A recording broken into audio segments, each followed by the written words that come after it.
Well, everyone, hello. Welcome to Learning to Breathe, Understanding and Managing Anxiety Through Art.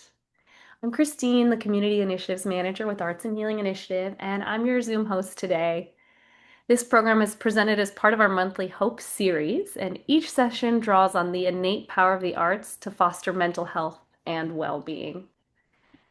If you have previously attended a Hope session, welcome back. If you're new, thank you so much for joining us today. We're really grateful that you're all here to create, to learn, and grow together as a community. Our workshop today is scheduled for about 1.5 hours, and we'll be recording in speaker view so we can share this later on our YouTube channel. So only whoever's speaking will be recorded and seen. We encourage you to leave your cameras on if you feel comfortable doing so, just as we know active participation enhances the experience for you all. However, we support you in doing whatever is right for you. As we go, feel free to add questions in the chat as they arrive or use the raise hand function. We also welcome you to use emojis in the reaction feature throughout today's session just to foster connection and community in this virtual space. If you're in need of tech support, feel free to message me directly at any time during the workshop. Before we begin, we'd like to acknowledge the Tongva Nation on whose home and land the unceded territory of Los Angeles resides. As we're reminded of our environment's vulnerabilities, we hold respect and gratitude for the Tongva people who still consider themselves the caretakers of this land. By their example, we're reminded of our responsibility to our planet and to one another. So let's take a few moments to reflect on and honor with gratitude the Indigenous communities of past and present on whose land you are joining from today.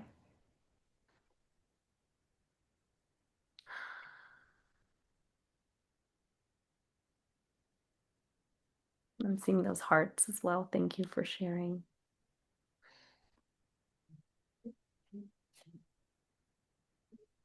I'm going to also go ahead and post a native lands resource in the chat. There you go. Well, everyone, I am excited to introduce you to today's facilitator, Kelly Kemp. Kelly is a talented arts therapist with over 15 years experience in the expressive arts. She's also a board member for Arts and Healing Initiative. Kelly, we're so excited to have you here with us today. Please go ahead and take it away. It's so nice to see you all. Good morning, or good afternoon, actually. Yes, thank you so much for inviting me to be here today. I've been really excited, but I've also been really anxious. So it's perfect. We're talking about anxiety today. And I've had to use some of my skills to get ready for this workshop. So it's I'm just really excited to be here. We're going to be doing mindfulness and intuitive collage. We're going to get creative and learn hands-on resilience techniques. So when you're feeling anxious, you have some tools so that you can explore those feelings. You'll come away with an understanding of anxiety, personal tools for calm, and a way to be in community. So I'll kind of start with how I got here. I've always wanted to help people. I wasn't always sure what that meant. But I found art therapy and it seemed like the perfect match for me. I'm sure some of you can relate to this. I was a pretty anxious child. I was always worried about everything. I wanted everything to be perfect. I wanted everyone to be happy. And I found art, and that was a really great way for me to manage that from a young age. I used to carry around a little green box. It was like a plastic suitcase with all my art supplies. And it was a way for me to kind of regulate, calm down. And I knew if I was having trouble with something, I could take my tools out of my green box and I could figure it out. My granddad used to always say, "Oh, there goes Kelly with her little green box again." And this box went everywhere with me.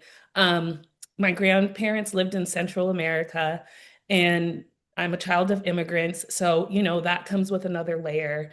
And so I used to take this box to Mexico, to Belize. Like we would drive from Los Angeles all the way down to Belize, which is between Guatemala and Mexico. And this green box was with me.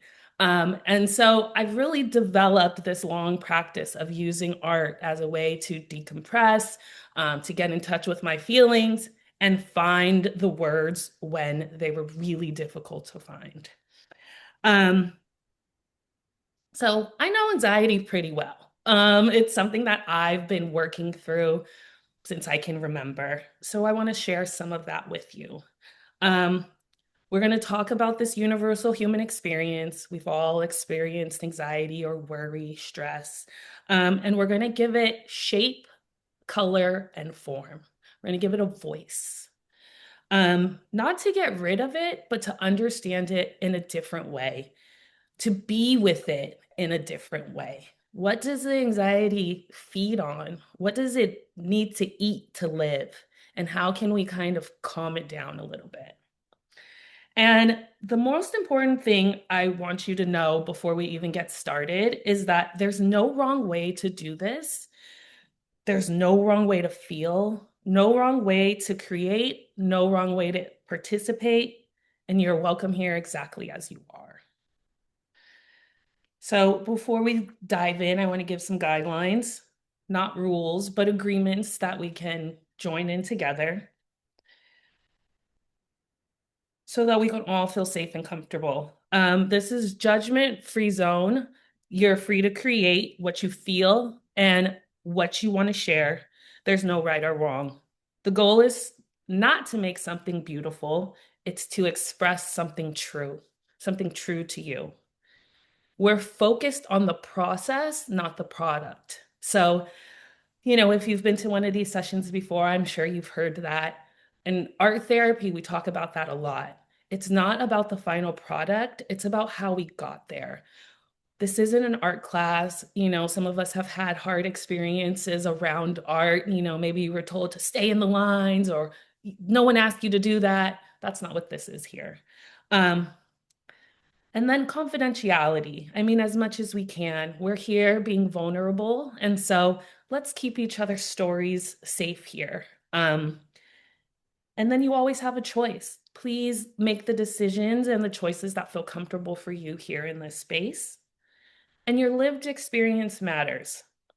Your experience with anxiety is unique and valid. And this place is to explore your own wisdom, not to compare it to others. And then, what's true is true for you. Um,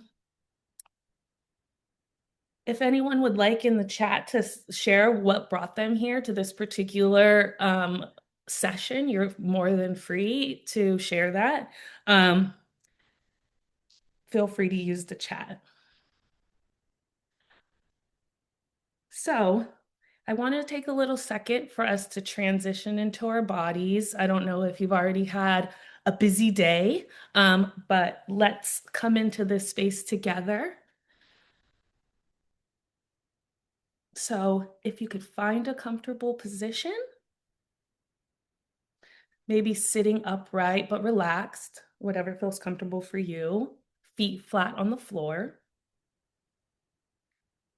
hands resting on your lap. If it's comfortable for you, you may close your eyes. If you prefer to keep them open, soften your gaze and let your focus go a little blurry. Take a breath in and a long breath out.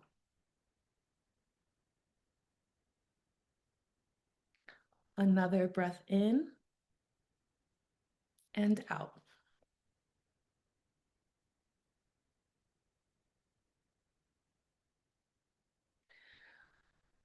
I'm going to invite you to simply notice, not to change anything, not to fix anything, just to notice. Begin by noticing your feet on the floor,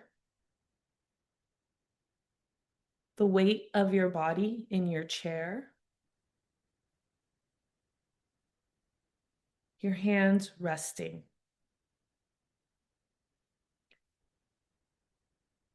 And then gently bring your awareness inside your body. How do you know you're feeling anything at all right now? Just notice.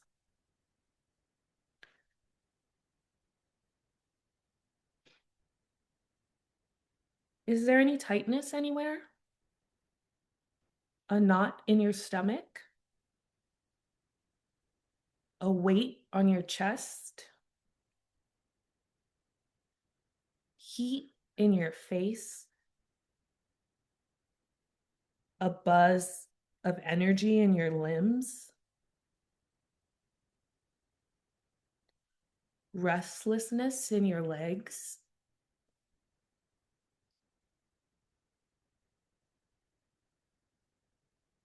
Don't try to change it. Don't judge it. Just let it be. Let it have its shape. And if you notice that you're feeling calm right now, that's okay too. Just notice that.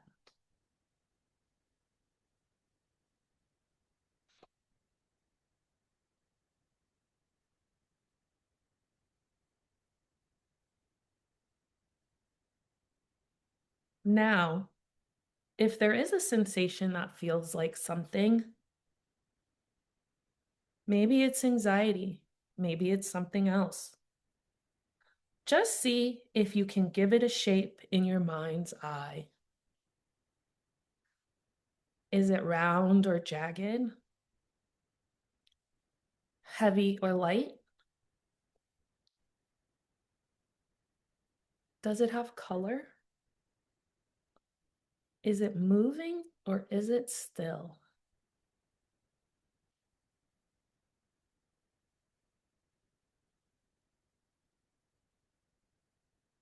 Just observe. You're like a curious scientist meeting this sensation for the first time.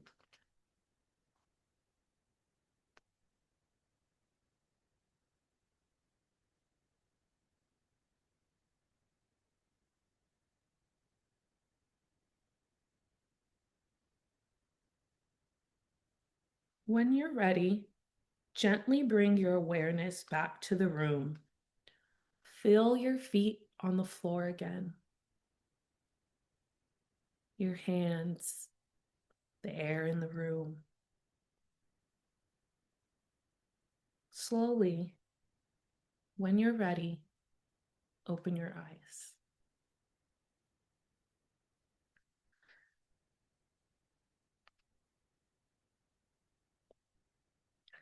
If you could take a couple of minutes to jot down a few thoughts about that experience, we're going to come back to those later.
And if anyone would like to share out loud, you're more than welcome to what that experience was like. Maybe what you noticed, sensations or colors that might have come up for you.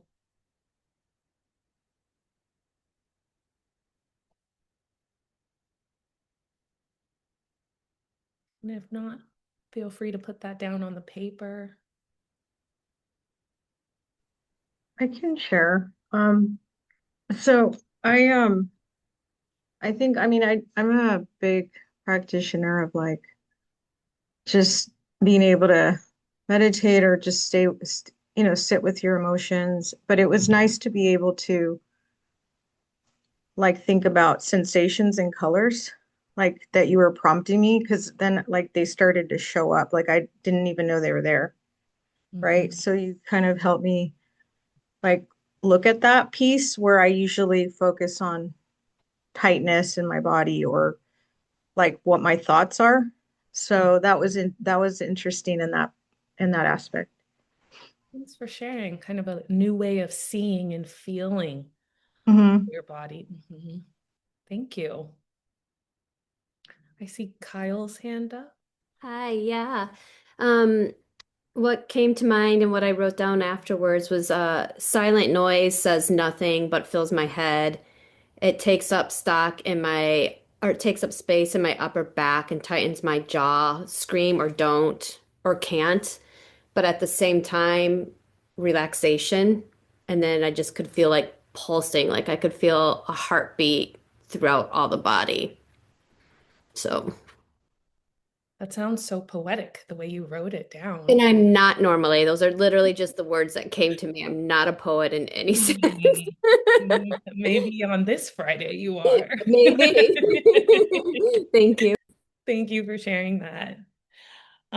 So many different things that once we tap in and focus, we can kind of feel and see. And this is where the art comes in, right? Um, and these sensations show up differently for all of us, but there's something universal about all of this that this lives in our body. It has texture, temperature, weight, associations, past associations. We're going to move into creating, but I also wanted to kind of give definitions to some things that come up when we talk about anxiety and kind of differentiating what's going on. So, I wanted to talk about fear, overwhelm, and stress also. Um, so, fear is when we're feeling a response to danger, and the anxiety is how it feels in our body. Um, and then worry, which also gets interchanged with a lot, right? Is worry lives in our thoughts. So we can be very cerebral when we're starting to worry about things, right? And if we compare that to anxiety, we are feeling the anxiety in our body. So I think that's something important to remember, right? That the anxiety comes up in different ways. You know, some people get tightness in their stomach, some people have shaky hands. Um, you can feel sweaty, your palms quicken, I'm sorry, your heart rate quickens. And so that's how we know that we're experiencing anxiety. And whether we have a diagnosis or not, right? The anxiety is real. And so we know when we're feeling this. We don't need someone else to tell us that this is happening. Um, but I think if we can narrow it down, we can better figure out a way to deal with it. And so understanding these differences can help you with the response that you're going to take that will work best for you in that moment. Um, and then overwhelm, I feel like that's something that we all experience, especially in today's time, right? Everything is pulling your attention, everything's screaming at you. And so, how do you create boundaries that help you deal with the overwhelm so it's not overtaking your body where you're feeling the anxiety? And nervousness. Nervousness can sometimes give us the energy that we need to complete a task. So that doesn't always have to be a bad thing. It's when all of these things kind of get out of our control and we are no longer able to use our tools that maybe we need to seek additional support for these feelings that we have. All right. So to wrap all of that piece up, if we're experiencing stress, maybe we might need better boundary setting. If we're finding ourselves feeling very worried often, maybe we need better problem solving or planning tools. If we're feeling overwhelmed, maybe we need to look for additional support. And fear, maybe we need to remove ourselves from situations where we don't feel supported and protected. Does anyone have any questions on that?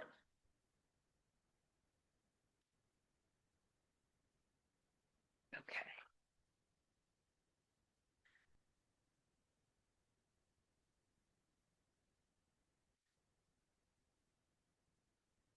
So how does this all work? Why collage? Why art?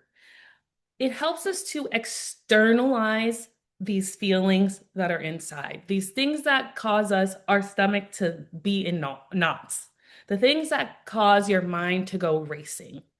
And then we engage our bodies in processing what the mind cannot yet say.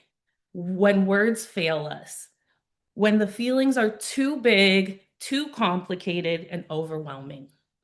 Art doesn't need words. We are able to create a new experience with these feelings. We're able to carve out new pathways in order to deal with all of this. We're able to show our minds that there is something that we can do to counteract these feelings.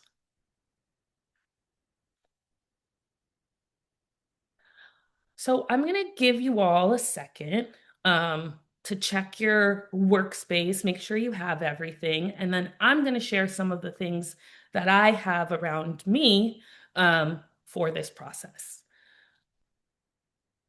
Okay. So I have some adhesive materials here. I have washi tape and regular tape. I have some glue sticks here. I have different sizes and color paper here. I also have, if you don't have any collage materials, I know magazines are hard to come by these days, but even if you have any like sales catalogs or anything you want to use, you're welcome to use that. And then I've just got some like regular markers, colored pencils, and crayons here. So if you need to go get anything or if you have any questions, feel free to take a couple of minutes to do that. Really anything can be collage material. You can really get creative. I almost saved the wrapper for toilet paper, but I felt like that was going too far. So really you can use anything. It's all okay. Okay, so one big part of this is that we're not going to use scissors. And there's a reason for that. And I apologize. I am sweating. I am hot. I'm sorry. I was just telling Christine I'm a very hot person. So this is really putting me on the spot. We're not going to use scissors because we want to let go of some of that need for control and perfectionism, right? Anxiety is when our thoughts wander to the future, when we start spiraling out about the what ifs and what could in the future, right? And so we want to do things to ground us in the moment and remind ourselves that we don't need to have control over everything. We don't need to know how everything is going to turn out. We want to practice these skills. This helps us with managing anxiety. So that is the reason for not having scissors. And it also helps us get in our body. We're going to like feel what it feels like to tear things. And that also feels really good when you're angry or upset or frustrated, it feels nice to tear things. So that in and of itself can be therapeutic. So you are going to have your materials. We're going to practice being less precise. We're not going to be perfectionist. We're just going to be instinctual, less controlled. We're going to let our hands create.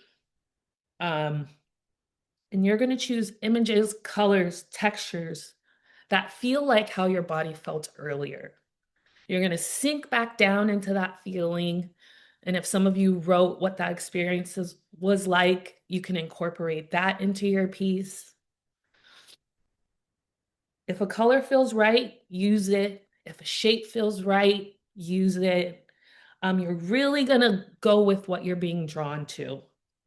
No logics needed, no explanations needed. Just let your body follow your hands. I'll give you some time to create,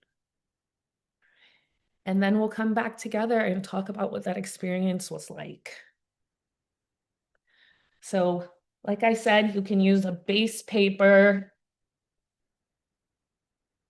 I've got a long one here, and I'll also show you something that I made. I'm going to be using this longer sheet today. And I did one in preparation. So I made one to kind of process how I was feeling getting ready for today, how my anxiety was feeling.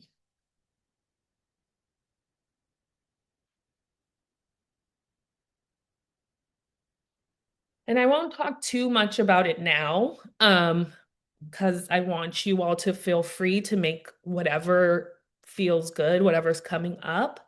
But just biggest takeaway in this moment, in this time you have, is there's no correct way to do this. Just let your body do its thing. Let your creative juices take over and take over your hands. Kelly, we have a question in the chat. It Oh. says, do we have a prompt or a theme for what we are creating? You are creating something that represents how you feel in this moment.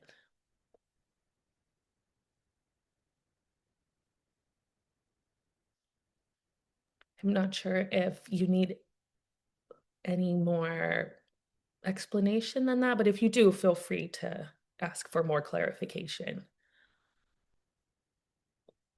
And another question popped up. How long will we have for this activity? We will have about 30 minutes. Or 45 minutes.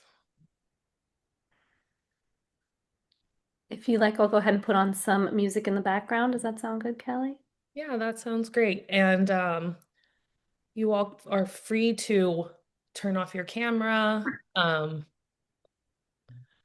You're free to turn off your camera if you would like during this process. I'm going to try and have my camera set so that you can see what I'm doing as I'm doing it. And you all are free to do the same if you'd like us to see your process.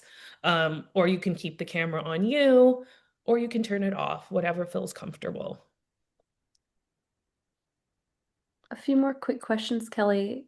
There's a question, do you mean 45 minutes for art making alone or art making and processing?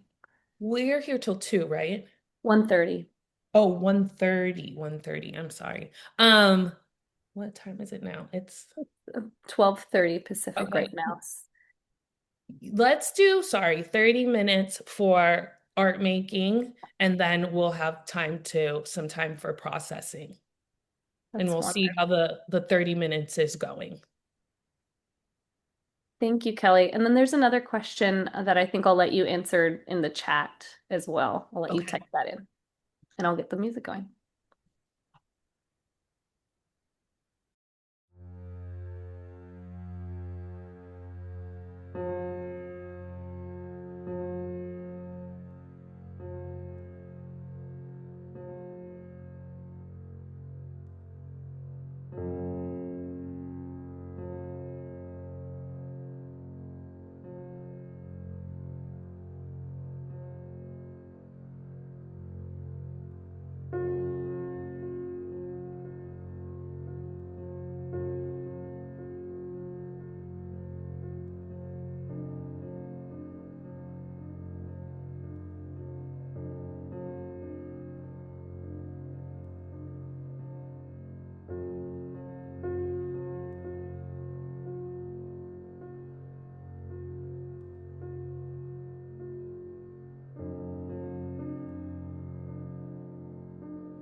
Welcome back. So, if everyone could take a few deep breaths as you come back into this space.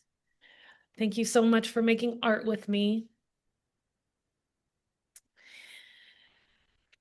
Take those few deep breaths and let your eyes wander over your collage.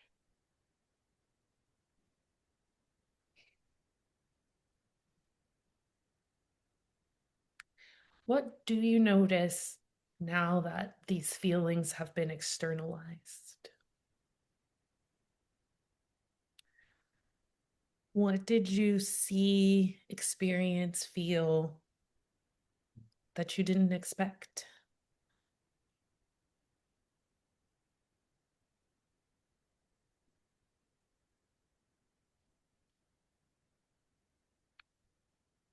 I'm gonna open it up for the chat or speaking out loud.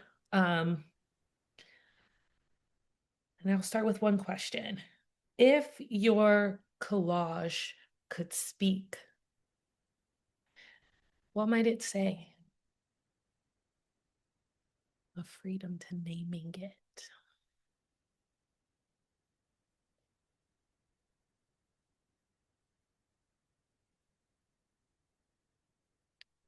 Through the noise, there is hope.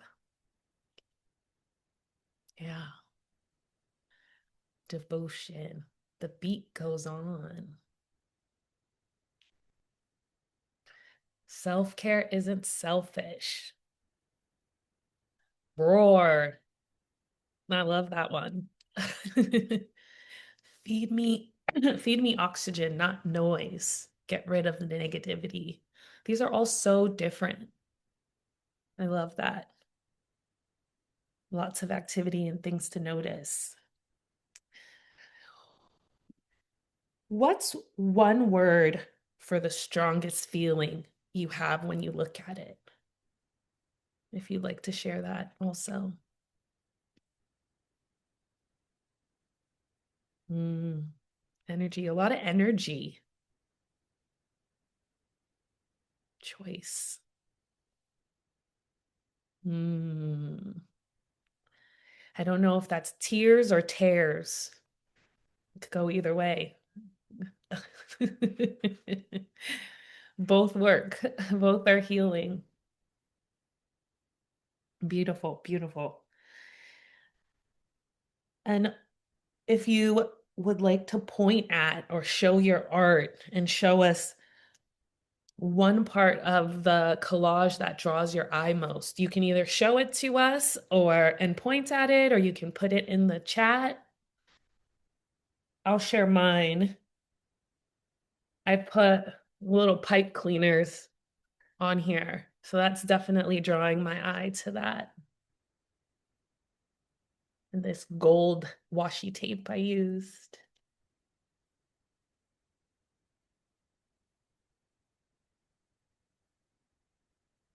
Let's see. Guiding light on the path of life.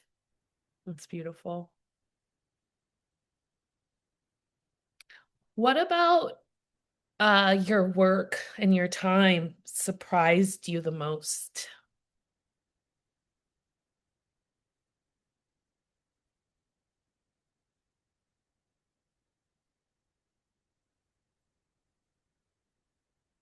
It went so quickly.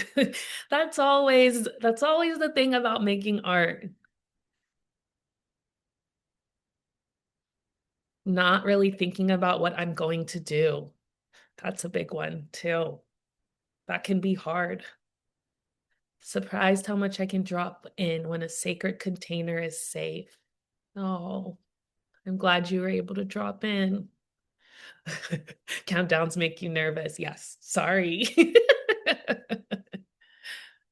I love all this reflection.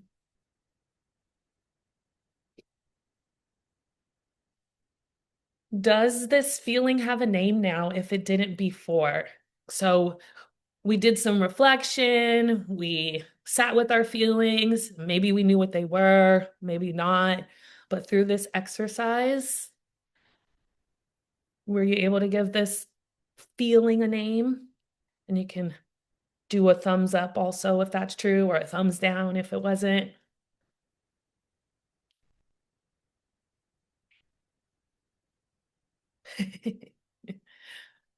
Awesome.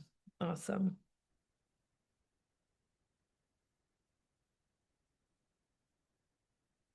And I hope this, you were able to see through some of this when you're able to just witness and listen to yourself. So much can be revealed when we actually give ourselves or take the time. 'Cause sometimes we have to take it, snatch it up. When we actually can snatch that time for ourselves, we might not know how we're feeling at the start of it, but hopefully through grounding, mindfulness, art making experiences, you can give it a name.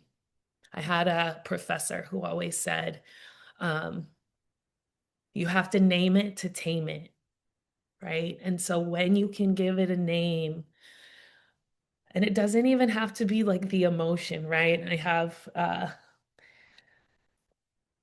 sometimes when I have clients who are having big emotions, we give that a name, right? I have a client who has chronic depression, but we don't call it depression. We call that guy Gary. When we can externalize Gary and make him not a part of her, we then can make moves to figure out what do we need to tame it. It's not you, it's the anxiety. It's the frustration, right? It's not always the best representative of ourselves, but once we can give it a name, DM, is that how you pronounce it? DM? But yes, I love that. I love that. I The pronounce external it DM. DM, I love that. But once we can externalize that, we can figure out what are we feeding it so that it lives, and how can we kind of get that under control. Anxiety's name is Becky. Michelle. Oh, because he's a shell of himself. Oh my gosh, that was so good. I love that. That's great. That's great. There was a question that I do want to answer out loud, but does anyone have any other questions before I circle back to an earlier question? Okay. So I'm going to read the question out loud. Ooh, if I can find it now. I can find it for you, Kelly. It The was person it was asked the when one. do you want me to read that one? Okay. Yes, please. When facilitating with kids who are trepidatious of art interventions, I'm curious if you recommend showing an example before the prompt or not. I can see logic for not, so the activity is more unconsciously led, but also if there's an example, it can open up creative pathways. Yeah, I think for me, um, if I'm working with clients, I don't do examples. Sometimes because I don't necessarily know that's where I'm going before session. Something comes up in the moment and I decide to do an art intervention, so I don't have time to do an example. Um, and I am hesitant because sometimes that encourages the idea of there being a right way. And since I am in this position with the client that they're looking to me for answers, I don't want, I guess, to feed into that. Um, but if I'm doing an art project that's not therapeutic, then I might have an example for the end, because maybe it's more the point of that project is working together or teamwork or cooperation, and we're learning that skill. But I think really hard about who the person is and what they're working on. Like if they're working on perfectionism, then I probably wouldn't show them an example. So they're not thinking that there's like a right way to do it. I hope that answered your question. But please let me know if you want me to, expand more on that.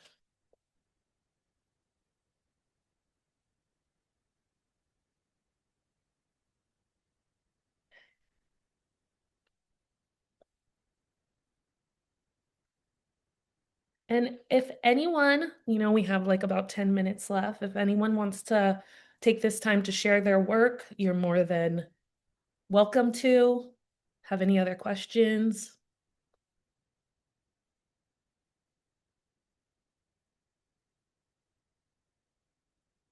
Yeah, go ahead. Is it Zada? Zeta? It's Zeta. Zeta. Um, I can share my art, but I also had a question. It like popped into my brain when you mentioned like the tearing, how it like feels good sometimes to just tear and have something in your hands. I immediately my brain went to like those rage rooms that were like all the rave. I don't know if they still are. Like, is that like a constructive way of like getting that tearing sensation, or is it like that's a not a good way you should do it? Because I was just curious, it just popped in. I was like, oh, I wonder if there's like a good and a bad way, and if that's like a bad way to like express your emotions in like a rage setting versus like tearing at paper or something. I was just curious. I think they probably channel different feelings. Tearing the paper is not the same as like having a bat and smashing car windows. So I guess it depends on how you're feeling, but I mean, I've been wanting to go to a rage room. I think that they could be helpful. As long as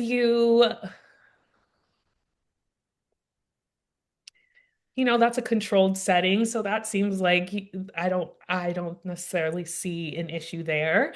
Um, but if you can't access that, so I think those are like $50 or something, right? So if you can't access that, you can't get some paper. I used to keep bubble wrap for kids. When I was working with kids, I would keep a roll of bubble wrap that they could just squeeze. I particularly like that also. When you have packages, keep some of that. I think that's helpful. But I think there's all kinds of outlets people use, like anger looks different on different people, silently seething or the more external anger. So I think it depends on the type of person you are and how your body responds to different things. And I mean, it can be a fun process to explore all of that. Like, what is the thing that helps you channel some of this anger, right? Like, those exercise medicine balls are great ways to channel anger, boxing class, I think going on an experiment to see what really helps you sounds fun also, and a good way to get that excess energy out. Awesome. Thank you. I was just curious because I was like, is that like a bad construction of rage where you're like associating like destroying things with like getting rid of your anxiety? So I just was like very curious because that's where my mind went when I heard you say the ripping. I was like, oh yeah, those things that people used to do. I don't know if they're popular anymore. But I can Yeah, show my art now. yeah, yeah, yeah. So I did like, I'm a bad person. I was like, where do I find magazines? So I bought one on Amazon that was like a collage book for this year. So I Ooh. did like lots of like words. Sorry, my camera's just gonna move wherever it can find my face. Let's see if I can get it to move down. But Can you make it yeah, so I that did a she's lot of like bigger than words. everyone Huh? so we can see it? Oh yeah. But I don't how know do you if I make it? can. How do you make it that she's in the center so that we can see it? I'm not sure, sorry. I can see it. Yeah, I can try to bring it closer and see if the camera won't move. Yeah. See if that's better. Yeah, see, it's gonna fall on my face. Sorry. I just got a new computer. It's obviously has a mind of its own. But I had like things, I'll do like a zoom in, but I had a lot of words. The top portion was like one of my favorites because like I'm going through a lot with my family. Like my dad's really emotionally abusive and stuff. So that was like my favorite part because I saw those pictures and it said like I'm worthy, like I don't have to like, feel this. And like the girl who's like sitting back relaxed, like really spoke to me. And then this was like the section where I was like what I was feeling, like the fear and like not being able to say like no when he like tried to push me to do things I didn't want to.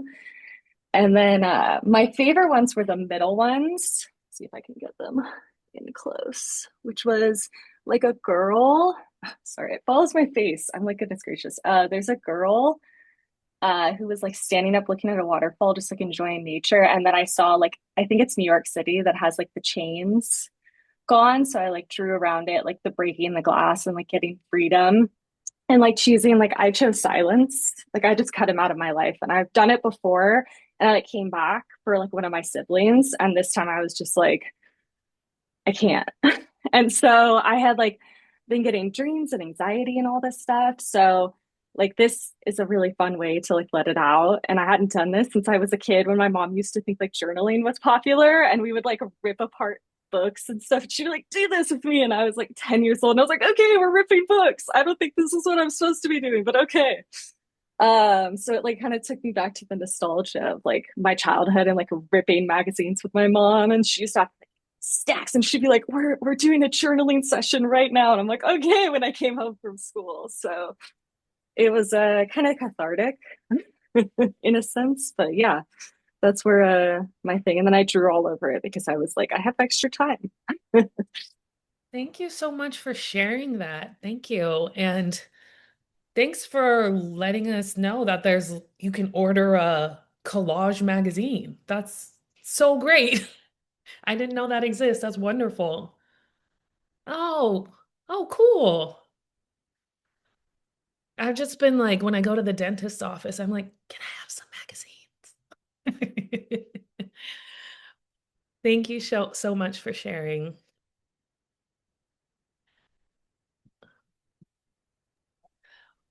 Well, I see that our time is winding down.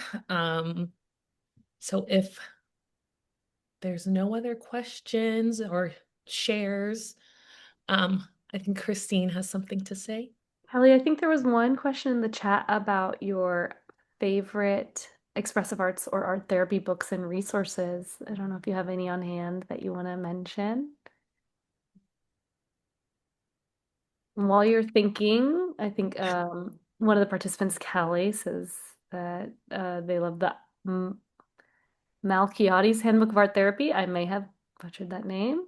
And then our founder Ping was also mentioning that we have on our bookshop, uh, we have some of the books that our faculty members have written. And I'm curious, Kelly, if you have any others you'd like to add in there. I see some more coming in the chat as Yeah, well. nothing that I